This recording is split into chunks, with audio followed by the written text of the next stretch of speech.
Despite being closed for refurbishment, this pub in Ruleholm saw many people enter the threshold to browse the items within.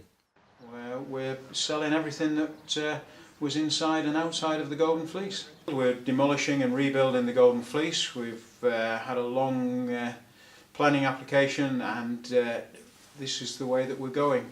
Everyone's welcome, there's no reserve, so you might get an absolute bargain. The pub staff said that they decided to replace the building to meet increasing demand, but are committed to retaining the location's heritage.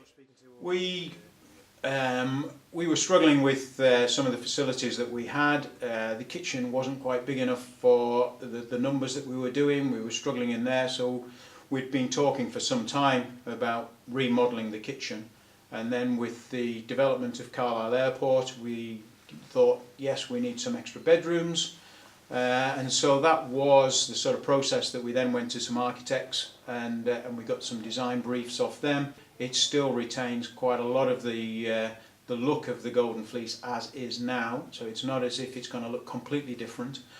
Inside we're still going to have the old beams and the stone floors. There's going to be exposed walls, so that nice warm cosy feel will still be here. It'll just be on a slightly larger scale.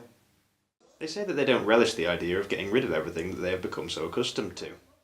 It was a hard decision, that, but our architects convinced us after long and lengthy discussions that this was the best way forward, that it would make life easier for the contractors.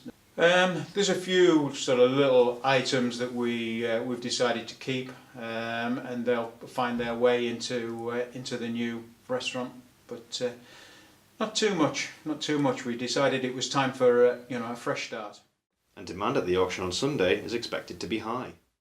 We've had a lot of interest, both from people from the trade that are wanting fixtures and fittings for their own place, but also from brides and grooms that have had their weddings with us. They're wanting a little piece of memorabilia.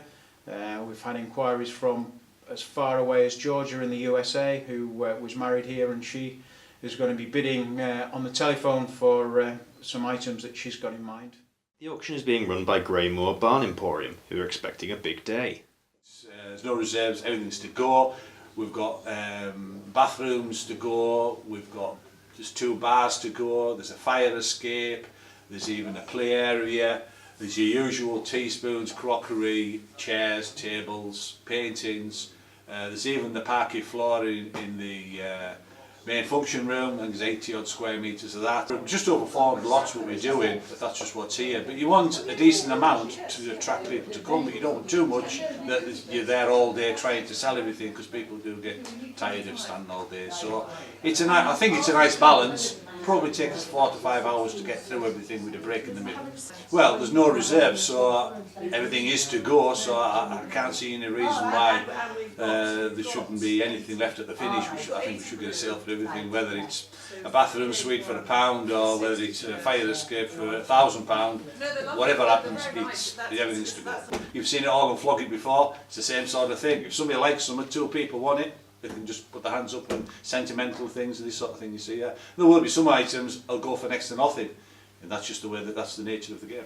With only one more viewing day to go before the sale, organisers are hoping that they will end the week with their pockets full of gold, having not been fleeced.